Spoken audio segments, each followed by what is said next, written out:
বাংলাদেশ জামাত ইসলামী ইসলামের সুমহান বার্তা শুধু পৌঁছে দেবে না, এখান থেকে বিজয়ের বার্তাও ঘোষণা করা হবে।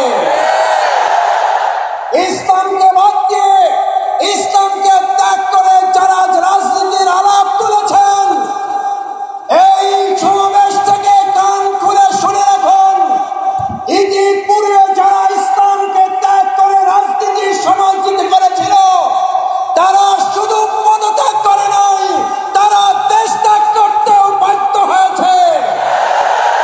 তারা শুধু দেশ ত্যাগ করে নাই, তাদের স্বামী স্ত্রী ত্যাগ করেছে, তাদের স্ত্রী স্বামী ত্যাগ করেছে।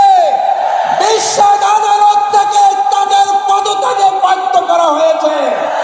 আজ গোটা বিশ্বে তারা পদত্যাগী একটা পরিবার হিসাবে পরিচিতি পেয়েছে। সুতরাং বাংলাদেশ জামাত ইসলামী ইসলামের রাজনীতির আলোকে সম্মানিত আমিরের জামাত ত্যাগের রাজনীতির মাধ্যমে বরিশাল থেকে ভোগের রাজনীতির কবর রচনার ঘোষণা দেওয়া হবে।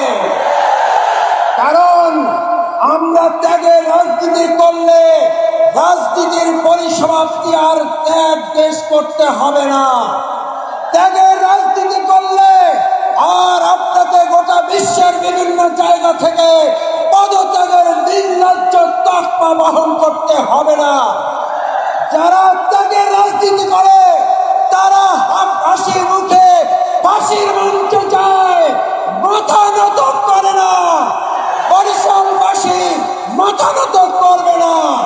তাই আসুন, ভোগের রাজনীতির পরিবর্তে বাংলাদেশ জামাত ইসলামী আগামী দিনে ত্যাগের রাজনীতির মাধ্যমে আমরা আমাদের প্রিয় মাতৃভূমি বাংলাদেশকে উন্নত একটি দেশ হিসেবে গোটা বিশ্বের মানচিত্রে তুলে ধরে সেই আহ্বান জানিয়ে আমার কথা শেষ করছি। বাংলাদেশ জিন্দাবাদ। বাংলা